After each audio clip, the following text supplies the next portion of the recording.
نحمده ونصلي على رسوله الكريم بسم الله الرحمن الرحيم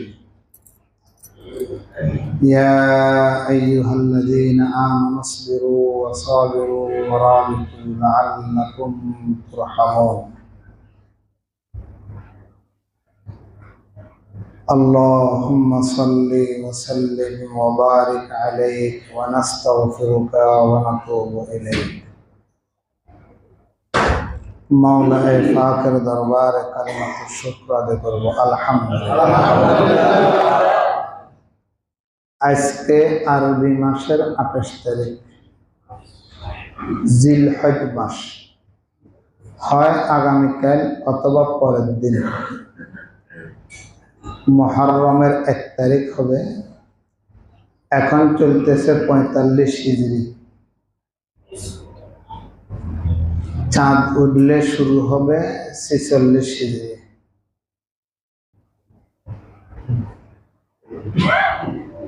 আরবি তারিখগুলা জানা ফরজে কিফায়া। এই দরজা বন্ধ করেন। তো আরবি তারিখের সাথে ইসলামের মুসলমানদের যত ইবাদত আছে সবগুলার সম্পর্ক। নামাজের সম্পর্ক আরবি মাসের সাথে, আরবি তারিখের সাথে। চাঁদ উঠতেছে ডুবতেছে, সূর্য উঠতেছে ডুবতেছে, এটা আরবির সাথে সম্পর্ক। রোজার সম্পর্ক কিসের সাথে? হজের সম্পর্ক কিসের সাথে? কোরবানির সম্পর্ক কিসের সাথে? চাঁদের সাথে। মানে আরবি আরবি তারিখ শুরু হয়েছে হিজরত থেকে। রাসূলুল্লাহ সাল্লাল্লাহু আলাইহি ওয়াসাল্লাম মক্কাতে নবুয়ত পাওয়ার পরে 13 বছর ছিলেন। কত বছর? 13 বছর।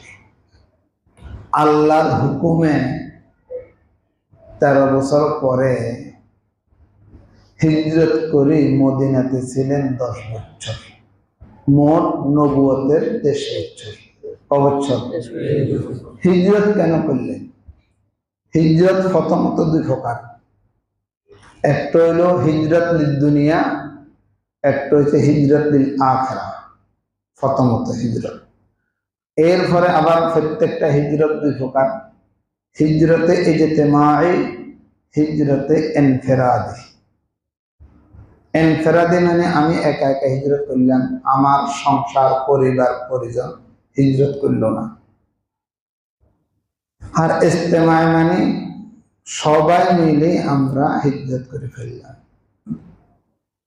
মক্কা থেকে মদিনায় যে হিজরতটা করছেন, ওই হিজরতটা ছিল ফরজে আইন। এবং এই বিষয়ে গুরুত্বপূর্ণ শরীয়তের নির্দেশ। যারা হিজরত করার সামর্থ্য ছিল হিজরত করে নাই, তাদের ব্যাপারে ধমকি ছিল। এরপরে বলা হয়েছে লা হিজরাতা বাদাল ফাতহ ওয়ালা নিফাক বাদাল ফাতহ।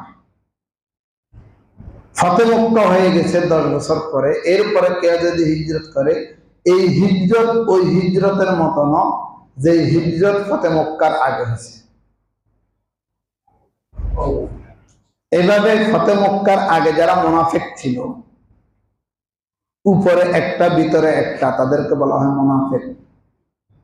ফতহ মক্কার পরে আর মুনাফিক হাকিকি নেই, মুনাফিক আমলি আছে, মুনাফিক ইতিকাদি নেই। মুনাফিক আমলি মানে মিথ্যা কথা বলা, এটা মুনাফিকি। ওয়াদা ভঙ্গ করা মুনাফিকি। আমানতের খেয়ানত করা মুনাফিকি।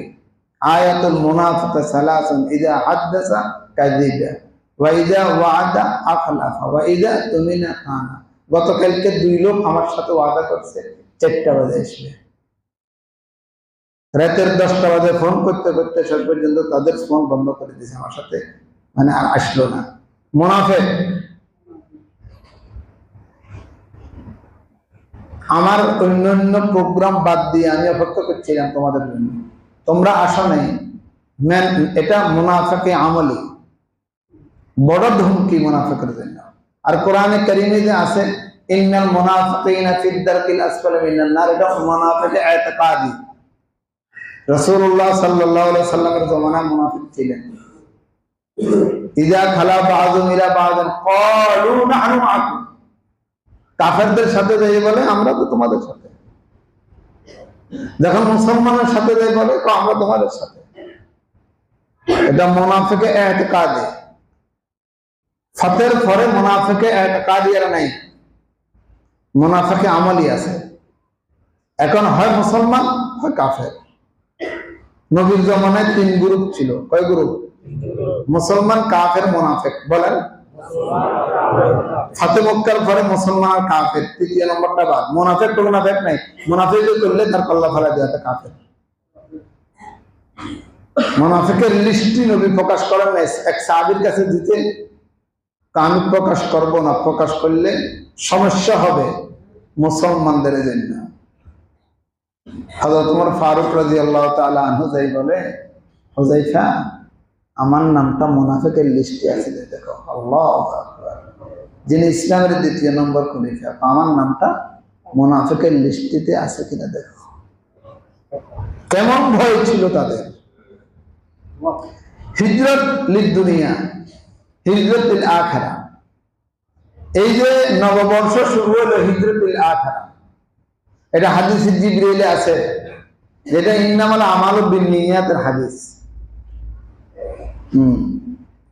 ওয়া ইন্নামা লিমরিইন মা নাওয়া ফামান কানাত হিজরাতুহু ইলাল্লাহি ওয়া রাসূলিহি ফাহিজরাতুহু ইলাল্লাহি ওয়া রাসূলিহি। যার হিজরত আল্লাহ এবং আল্লাহর রাসূলের জন্য হবে, তার হিজরতটা আখিরাতের হিজরত হবে। ওমান কানাত হিজরাতুহু ইলা দুনিয়া আও ইমরাআতিন ইয়াতাযাওয়াজুহা ফাহিজরাতুহু ইলা মা হাজারা ইলাইহি। যদি কোন দুনিয়ার উদ্দেশ্যে হিজরত হয় অথবা কোন মহিলাকে বিবাহ করার উদ্দেশ্যে হিজরত হয়, তার হিজরতটা ওইভাবে হবে। তো লম্বা ছোটা কিচ্ছা আছে, ওদিকে আমি গেলাম না। হিজরত লিল দুনিয়া না, হিজরত লিল আখিরা, এটা ফরজ ওই জমানার জন্য। এখন হিজরত লিল আখিরা ওয়াজিব কোন কোন পর্যায়ে, কোন কোন পর্যায়ে সুন্নত মুআক্কাদা।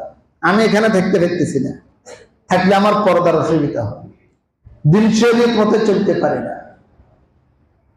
দিন শরীয়ত মতে আমল করতে গেলে আমার সমস্যা হয়। তাহলে তুমি এখান থেকে হিজরত করি, তুমি চলে যাও কোথায়? এমন জায়গা, যে জায়গায় গেলে তোমার পর্দা মতে চলা যায়, তোমার দিন শরীয়ত মতে চলা যায়, দিন আখিরাতের কোনো সমস্যা না হয়। এটা সুন্নত মুআক্কাদা বা ওয়াজিব। তবে ফরজ হিজরত এখন বাদ। দিন শরীয়ত মতে এখানে চলা যায়, তবে একটু ভালো হয় লড়ি গেলে। বাড়ির থেকে লড়ি গেলাম, খালের ওপারে চলে গেলাম, গ্রামের আরেক পাশে চলে গেলাম, হিজরতুল লুগাবি, এটা হিজরতে ইসতিলাহি না। নতুন বাড়ি বানালাম, এটা এক প্রকারের হিজরত, সুবিধার জন্য। এটাও হিজরত লিদ দুনিয়া না, এটা হিজরত লিল আখিরা।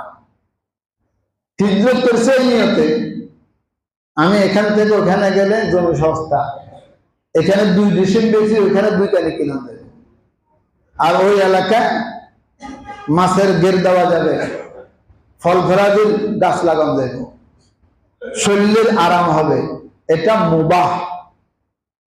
তখন হবে মুবাহ আর মুস্তাহাব যখন ওই এলাকায় গেলে নামাজ, রোজা, ইবাদত, বندگی সবকিছু ঠিক আছে। ওমা দুনিয়া ঠিক আছে, মসজিদ দূরে, দুনিয়া ঠিক আছে, জুমা পড়া যায় না, দুনিয়া ঠিক আছে, ইবাদত বندگی করা যায় না, তাইলে হিজরত করা যাবে না, দুনিয়ার হিজরত করা যাবে না।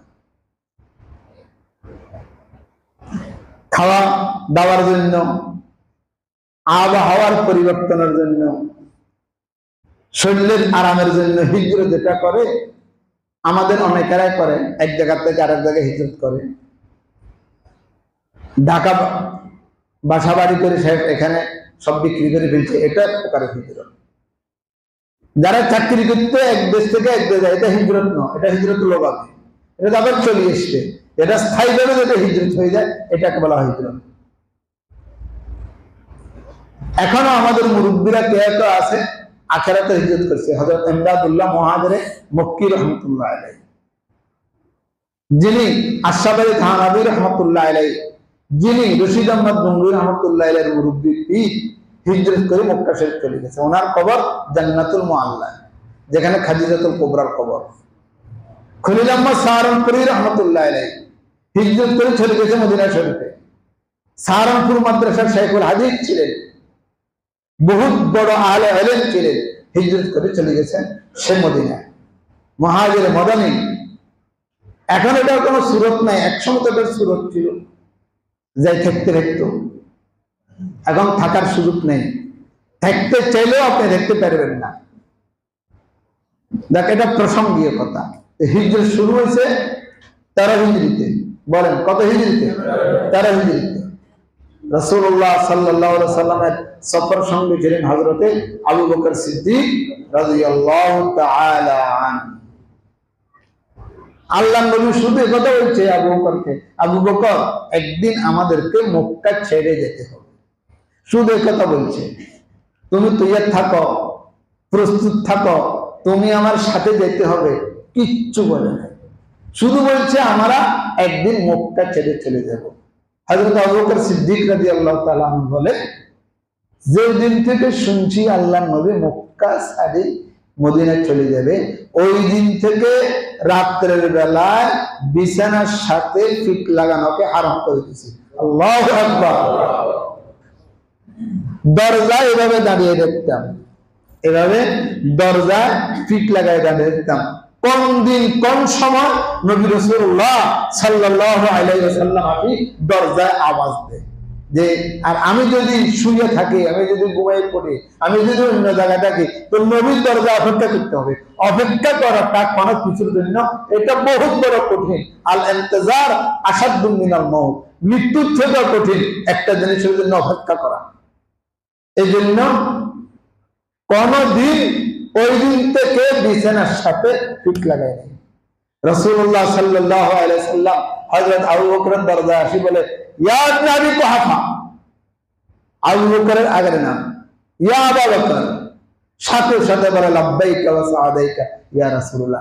এক ডাকে উত্তর। অত রাত্রে, ভোর রাত্রে, অন্ধকার রাত্রে জিজ্ঞেস করে আবু বকর ঘুমায় নাই, বলে যেদিন থেকে শুনছি আপনি হিজরত করবেন ওই দিন থেকে নিশ্চিত দিয়ে তৈরি করছি, আপনি বলেন নাই, ওই দিন থেকে ঘুমকে হারাম করে দিয়েছি। আল্লাহু আকবার। मुकाम आशिकी दीगर मुकाम बंदगी दीगर, मुकाम आशिकी दीगर मुकाम बंदगी दीगर, ज़ेनूरी सिद्दमे खाही ज़िखाकी बेशदा खाही। তা বলুন তো দেখি, আবু বকর নবীর সফর সঙ্গী, জিবরাইল নবীর সফর সঙ্গী। আবু বকর মক্কা ছেড়ে মদিনা যেতেছে সফর সঙ্গী, আর জিবরাইল দুনিয়া ছাড়ি আরশে যেতেছে ওই সফর সঙ্গী। এই দুটো সফর সঙ্গীর মধ্যে কার দাম বেশি? সবাই বলেন না, কার দাম বেশি? তুলনায় হতে পারে না আবু বকরের সাথে জিবরাইল, তুলনায় হতে পারে না। আবু বকর দুঃখের সফর সঙ্গী, জেলখানার সফর সঙ্গী, মাতৃভূমি ছাড়িয়া চলে যাচ্ছে সেই কাফেরদের নির্যাতনের কারণে আল্লাহর হুকুমে, আর বারবার মক্কার দিকে তাকাতেছে। নবীর চোখের পানি করতেছে আর বলতেছে হুব্বুল ওয়াতানি মিনাল ঈমান, নিজের মাতৃভূমির ভালোবাসা এটাও একটা ঈমান। এই জন্য কেনতেছে রাসূলুল্লাহ সাল্লাল্লাহু আলাইহি ওয়াসাল্লাম। আর কত ভয় না জানি কাফের হাতে ধরা খাই। আবু জাহেল এলান করেছে মুহাম্মাদের কল্যাণে দিতে পারলে 100টা লাল উট দেওয়া হবে। সূরা কাফিরুন নওফল রওনা দিছে, নবীকে দেখতে গেছে, অনেক ইচ্ছা, ওদিকে আমি দেখছি না। এই ভয়ের ভিতরে গর্তে ঢুকছে, গর্তে ঢুকার সাথে সাথে হযরত আবু বকর বসে গেল, আল্লাহর নবীর মাথাটা দিয়ে শুয়ে গেল, নবীর ঘুম চলে গেছে। দেখতে একটা গর্ত, একটা ছিদ্র, ওই ছিদ্রের ভিতরে আবু বকর একটা পা দিয়ে দিল। না জানি ছিদ্রের থেকে বিষাক্ত সাপ বাইর হইয়া আল্লাহর নবীকে আক্রমণ করে, আল্লাহর নবীকে কামড় দেয়। তো সাপে দাঁড়িয়ে আবু বকরকে কামড় দিচ্ছে, বিষাক্ত সাপ। আবু বকরের চোখের পানি চলে এসেছে, চোখের নবীর চোখ খুলে গেল। আল্লাহ নবী বলে, কেন আবু বকর কাঁদো কেন তুমি? বলে, ইয়া রাসূলুল্লাহ, কাঁদতেছি এই জন্য সাপের কামড় থেকে বাঁচানো, আপনাকে বাঁচানোর জন্য পা দিছি, আমাকে কামড় দিছি। অনিচ্ছাকৃত ভাবে আপনার ঘুম ভাঙে গেছে, বেয়াদবি মাপ চায়। রাসূলুল্লাহ সাল্লাল্লাহু আলাইহি সাল্লাম উঠে গেলেন, সাপকে বলে, বাইরে। কেন তুমি আমার সিদ্দিকের পায়ে আঘাত করলে, বলো আমাকে। এটা নবীর মুজিজা। সাপে বলে, ইয়া রাসূলুল্লাহ, আবু বকরের সাথে দুশমনি করে কামড় দিয়ে বউ আগে থেকে শুনতেছিলাম, জানতেছিলাম নবী মুহাম্মদ রাসূলুল্লাহ মক্কা ছাড়িয়া মদিনা যাবে, আমি এই গর্তে আছি, এই গর্তের ভিতর নবী অবস্থান করবে, নবীর চেহারার দিকে তাকাবো আর আমি ঈমান গ্রহণ করব। আর আবু বকর আমাকে বাধা দিতেছে, আপনার চেহারার দিকে তাকাতে দেখতেছি না, এই জন্য কামড় দিছি, সরে ফেললে আপনার চেহারার দিকে তাকাবার জন্য, আবু বকরের সাথে দুশমনি করার জন্য। এর সাথে কালিমা পড়ে, আশহাদু আল্লা ইলাহা ইল্লাল্লাহু ওয়া আশহাদু আন্না মুহাম্মাদান আবদুহু ওয়া রাসূলুহু। আল্লাহর নবী থুতু লইয়া আবু বকরের পায়ের মধ্যে দিছে, সাথে সাথে বিষ চলে গেছে। আল্লাহু আকবার। এই সফর সঙ্গে আবু বকর। এই জন্য কবি বলে, মোকামে আশিকি দিগার, মোকামে বন্দগি দিগার, যে নরে সিজদামি খাহি, যে খাকি রে সাজা খাহি। আবু বকর কে বলতে হয় নাই তুমি আমার সফর সঙ্গী হবে, কিন্তু আবু বকর মাটির তৈরি। জিবরাইলকে বলতে হয়েছে, মুহাম্মদ আমার সাথে সাক্ষাতে আসবে, জিবরাইল তুমি নবীর সফর সঙ্গী হবে। বলার পরে সফর সঙ্গী হয়েছে। হুকুমের গোলাম, কে আগ্রহ থেকে কাজ করে, কে হুকুমের পরে কাজ করে, এই দুজনের মধ্যে কার গুরুত্ব বেশি? আবু বকর আগ্রহের সফর সঙ্গী, জিবরাইল হুকুমের সফর সঙ্গী। যেদিন থেকে মুহাম্মদ রাসূলুল্লাহ সাল্লাল্লাহু আলাইহি ওয়াসাল্লাম মক্কা ত্যাগ করে মদিনা যাচ্ছেন, ওদিন থেকে আরবি মাস গণনা শুরু, আরবি বছর গণনা শুরু। এটা জানা আমাদের জন্য ওয়াজিব, ফরজে কিফায়া। এজন্য আমাদের মাদ্রাসার বাইরে মসজিদের সামনে নামাজ পড়ে যেতে দেখবেন লেখা আছে আরবি ক্যালেন্ডার, অত মাস, এই মাস, অত হিজরি, এই তারিখ, এই দিন। দেখছেন নাকি আপনারা? আজকে সাইজে দিন আমরা প্রতিদিন পরিবর্তন করাই। একটা আমল যেন ফরজে কিফায়ার গুনাহ থেকে জাতি যেন বাঁচে। ওই ঈদের টাইমে রোজা কটা চলে এটা জানে, যেহেতু সেনা চিনি খেলো তো গরুর টাইমে জানে, গরু জবাই করবে, গোশত খাবে, এই জন্য জানে, কিন্তু অন্য টাইমে আরবি মাস জানে না। কথা বলেন না, ঠিক না? ইংরেজিতে সবার জানে আছে। মান্না দানম জানুয়ারি ও ফেব্রুয়ারি, বলকে দানম সালেহা পয়গম্বরি। তোমার তো জানা দরকার ছিল। বলেন আমার সাথে, মুহররম, সফর, রবিউল আউয়াল, রবিউল সানি, জমাদুল আউয়াল, জমাদুল উখরা, রজব, শাবান, রমজান, শাওয়াল, জিকাদা, জিলহজ্জা। এই 12 মাস আরবি মাস। এই 12 মাস কি মাস? জানুয়ারি ফেব্রুয়ারিতে সব পারেন, আরবি মাস কোনটা চলতে কেউ জানে না, শুধু রমজানেরটা জানে। কোরবানের যে জিলহজ মাস ইয়নো জানে না, ইয়ন জানে কোরবানের মাস। ইয়ে জানে কোন ভাই? কোরবানের মাস এটা জানে, কিন্তু এটা যে জিলহজ মাস এটা জানে না। আরে মুসলমান রে, হাজিব কথা। আমি এক রামগতির এক রিক্সাওয়ালা বহুদিন আগে, বেশি কয়েকদিন আগে বাজার থেকে আসতেছি, তাকে জিজ্ঞেস করলাম, নামাজ পড়ো? পড়বো নাকি? পড়ি তো, ঈদের নামাজ তো পড়ি। আচ্ছা, ঈদের নামাজ পড়ে? মুসলমান? হ্যাঁ আমরা মুসলমান, তো আমার বাপ দাদা মুসলমান।